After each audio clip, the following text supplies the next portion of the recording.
মোবাইলকে alarm হিসেবে ব্যবহার করার দরকার নাই, রাত্রে মাথার পাশে রাখতে হয়। সারা রাত রেডিয়েশন আপনার মাথার ব্রেইন টেম্পার নষ্ট করে ফেলে। বাসায় অ্যালার্ম ঘড়ি কিনবেন আলাদা, রাতে ঘুমানোর সময় মোবাইল থাকবে মিনিমাম 10 হাত দূরে, মিনিমাম 10 হাত। কারণ ইন্টারনেটের যে রেডিয়েশন এটা চলাফেরা করে। যদি মাথার পাশে অনেকে তো বালিশের তলে মোবাইল রাখে, অনেকে মোবাইলের হেডফোন লাগাইয়া ঘুম। হাই হাই হাই হাই, না। আজকে আমাদের যুবকরা অ্যাকর্ডিং টু সায়েন্স, ওনাকে জিজ্ঞেস করেন 20 বছর আগের কথা, উনি স্পষ্ট বলে দিবে। ইনি 30 বছর আগের কথা এখন একেবারে ফ্রেশ বলতে পারবে, কিন্তু এই প্রজন্মের যুবকরা 3 দিন আগের কথা বলতে পারবে না।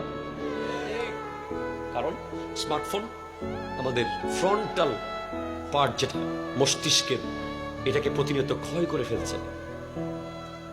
জেহেন চলে যাচ্ছে, জেহেন কমে যাচ্ছে, মনে থাকার শক্তি কমে যাচ্ছে। শর্ট টাইম মেমোরি থেকে লং টাইম মেমোরিতে পড়ালেখাগুলো যাচ্ছে না। মোবাইলকে বলতে হবে, কি বলবেন আজকে থেকে, তুই আমার কন্ট্রোলে, আমি তোর কন্ট্রোলে না। হাত ঘড়ি ইউজ করবেন, কি ইউজ করবেন?